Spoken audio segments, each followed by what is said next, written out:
Shalom saudara-saudaraku yang terkasih.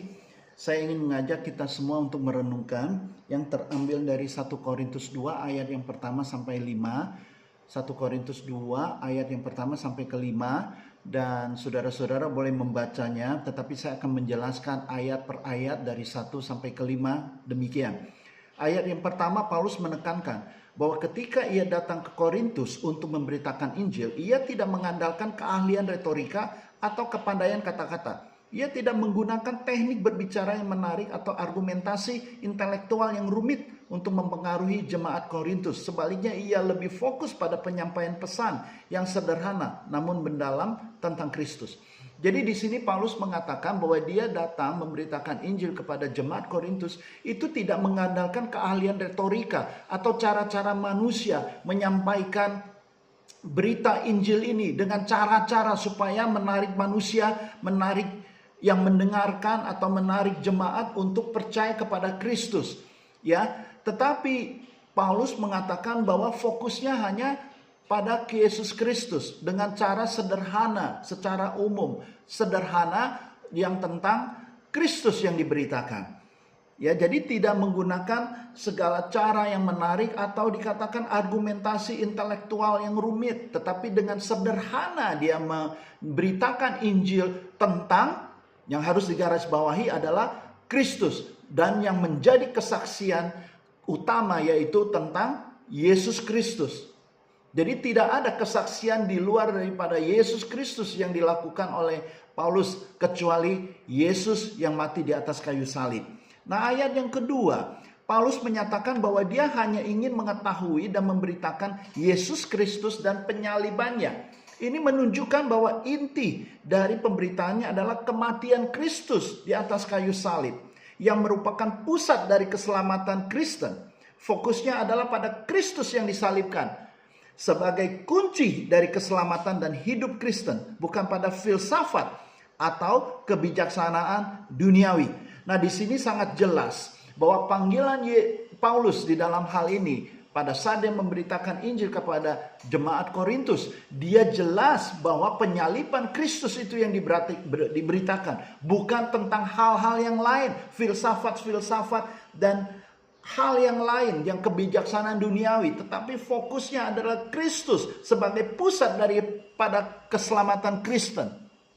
Nah, saudara-saudaraku, ini yang harus dipahami, bahkan yang harus dilakukan oleh gembala atau pendeta yang ada di dalam jemaat lokal atau di jemaat manapun, bahwa kita mau belajar dari Paulus bahwa pemberitaan di dalam sebuah gereja itu tidak boleh lepas daripada pemberitaan tentang penyaliban Kristus di kayu salib. Dan bukan filsafat manusia, bukan kebijaksanaan duniawi, bukan motivasi-motivasi yang diajarkan oleh dunia.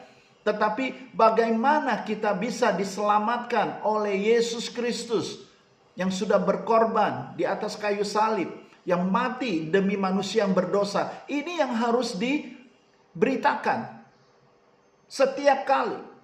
Supaya apa? Ini adalah sumber bahkan pusat dari keselamatan orang Kristen. Nah, saudara-saudaraku, dan yang ketiga, Paulus mengakui bahwa dia datang dengan kelemahan dan ketakutan, meskipun dia adalah seorang rasul dengan panggilan yang kuat. Nah, saudara-saudaraku, ini jelas bahwa Paulus dengan panggilannya yang begitu kuat sekalipun dia merasa ada kelemahan dan bahkan ketakutan dan gemetar. Karena apa? Karena tatkala seorang yang memberitakan Injil tentang penyaliban Yesus, maka kepandaian apapun itu tidak ada menjadi satu kebanggaan. Bahkan tersembunyi di balik kuasa Yesus di dalam pemberitaannya, yaitu kuasa penyaliban itu sendiri. Nah, makanya Paulus mengatakan dia merasa tidak berdaya dan kurang percaya diri ketika menghadapi jemaat Korintus. Dia tidak berdaya dan kurang percaya diri ketika menghadapi jemaat Korintus, bukan karena dia tidak hebat, bukan karena dia tidak mengerti, bukan dia tidak tahu bagaimana memberitakan Injil, tetapi justru tatkala dia tahu yang harus diberitakan itu adalah penyaliban Yesus Kristus, pusatnya adalah Kristus, maka dia menjadi gemetar dan ketakutan dan tidak berdaya, bahkan menjadi lemah. Ini artinya apa? Paulus menyerahkan semuanya, kuasa yang ada pada dia itu, yang kehebatan dia diserahkan kepada kuasa Roh Kudus. Termasuk kesaksiannya, yaitu tentang Yesus yang mati di atas kayu salib. Dan yang keempat, pemberitaan Paulus bukan didasarkan pada retorika yang meyakinkan atau kata-kata yang canggih. Jadi Paulus tidak menggunakan retorika atau kata-kata yang canggih, yang hebat, sepertinya kelihatannya bahwa hebat, supaya jemaat sangat dipengaruhi dengan cara-cara seperti itu. Tetapi Paulus menanggalkannya, ya, mengesampingkan semua itu. Tetapi dikatakan hanya fokus kepada kekuatan dan demonstrasi Roh Kudus. Paulus mengandalkan kuasa Tuhan dan Roh Kudus untuk mengubah hati dan pikiran orang, dan bukan pada perkataan manusia. Ya, bukan dengan kekuatan kata-kata manusia.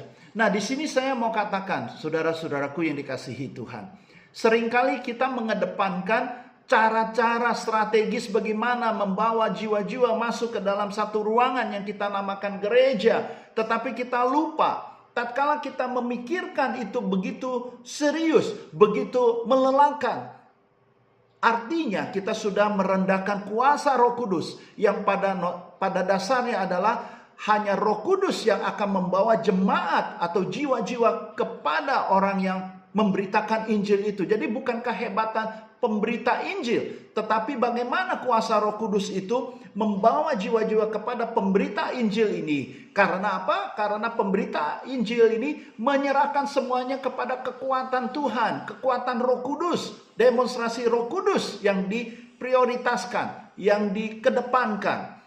Nah, bukan berarti kita tidak boleh membuat satu strategi dan segala macam atau tata ruang, dekorasi apapun supaya jiwa-jiwa yang datang itu merasa aman, nyaman. Boleh, itu bagus. Tetapi yang diutamakan tuh haruslah kita mengedepankan kuasa Roh Kudus.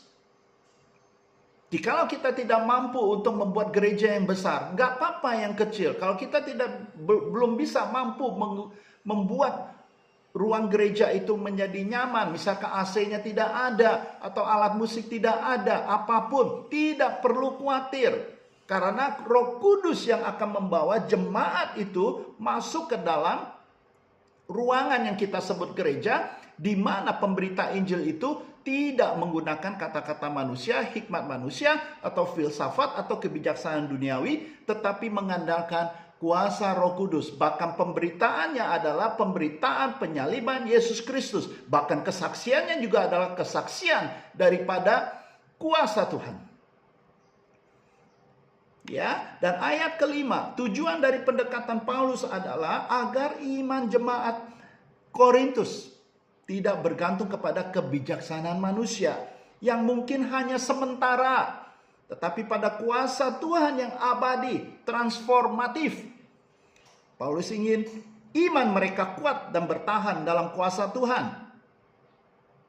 bukan dalam argumen atau retorika manusia. Dan ini jelas Paulus sadar bahwa tidak ada kuasa atau tidak ada cara selain cara Tuhan, kuasa Tuhan yang membawa jiwa-jiwa masuk ke dalam gereja, akhirnya percaya kepada Yesus Tuhan yang menyelamatkan. Itu adalah kekuatan keselamatan, fokus pada penyaliban Yesus. Ya, jadi sekali lagi bahwa tujuan dari pendekatan Paulus adalah agar iman jemaat Korintus ini tidak bergantung pada kebijaksanaan manusia yang mungkin hanya sementara. Makanya kalau kita mau jiwa-jiwa atau jemaat menjadi kuat, maka pemberitaan Kristus tentang Kristus, penyalibannya, dan kesaksian-kesaksian itu kesaksian yang ada di dalam Alkitab. Bagaimana kuasa Tuhan yang menyertai orang-orang yang percaya itu diangkat terus. Bukan dengan cara-cara manusia membawa jiwa-jiwa yang ke dalam ruangan itu supaya percaya kepada Kristus. Orang yang percaya kepada Kristus hanya karena pemberitaan kepada Kristus dan penyalibannya dan keselamatannya, bukan yang lain. Ya, dan saudara-saudaraku, oleh sebab itu, di dalam 1 Korintus 2 yang tadi kita baca 1-5 menunjukkan pendekatan Paulus yang rendah hati. Jadi pemberita Injilnya harus rendah hati dan sadar bahwa dia tidak ada apa-apanya. Karena yang diberitakan adalah kuasa Tuhan yang jauh lebih besar daripada manusia yang memberitakannya. Sekalipun dia pandai berbahasa, pengetahuannya luar biasa, berkata-kata dengan intelektual, apapun yang disajikan itu tidak bisa dikatakan hebat.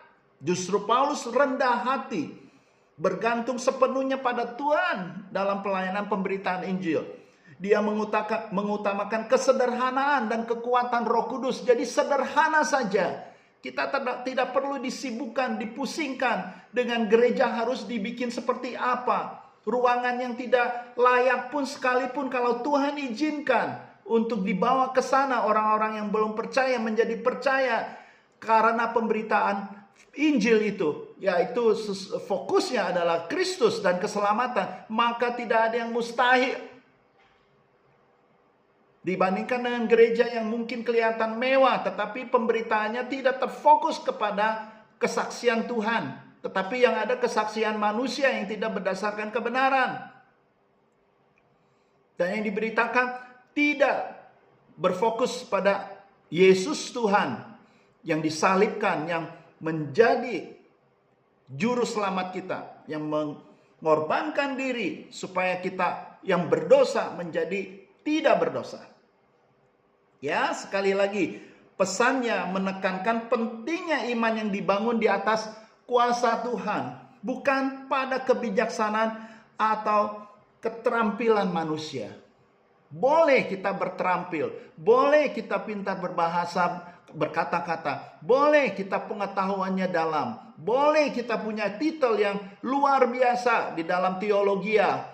Tetapi yang utama pada saat kita melayani, memberitakan Injil, yang harus dikedepankan adalah mengenai kesaksian Tuhan, bagaimana Dia baik, yang berkuasa. Tidak ada kuasa yang lebih daripada itu, yaitu penyaliban Yesus Kristus di atas kayu salib. Itulah kasih yang sempurna, kasih yang besar, yang tidak ada kasih di luar daripada itu yang boleh sama dengan kasih Tuhan Yesus. Nah, saudara-saudaraku yang dikasihi Tuhan, kita berdoa setiap pelayan-pelayan Tuhan selalu mengedepankan salib Yesus, kuasa penyalibannya, kuasa kebangkitannya, kuasa yang dia jalankan di atas kayu salib, dan kesaksian dari Tuhan. Tanpa harus kita bermegah-megah karena kepintaran kita, kehebatan kita, tetapi justru dengan kesederhanaan, dengan kelemahan, dengan rendah hati, dengan takut dan gentar, kita melayani Tuhan. Karena Dia adalah Tuhan yang menguasai hidup kita. Dan bagi saudara-saudara yang punya pokok doa, yang mau didoakan, yang mau bertanya atau konsultasi, saudara-saudara boleh kirim ke email kami, duniakonsultasi@gmail.com, ya, ke duniakonsultasi@gmail.com. Kirimkan email itu ke email, kirimkan pokok doa dan atau yang mau ditanyakan ke email kami. Kami akan membalasnya. Kiranya Tuhan memberkati, tetap melayani. Fokusnya adalah Yesus Kristus. Fokusnya adalah hikmat Tuhan. Fokusnya adalah kekuatan Roh Kudus. Fokusnya adalah kesaksian tentang Tuhan. Kiranya Tuhan memberkati kita semua. Amin.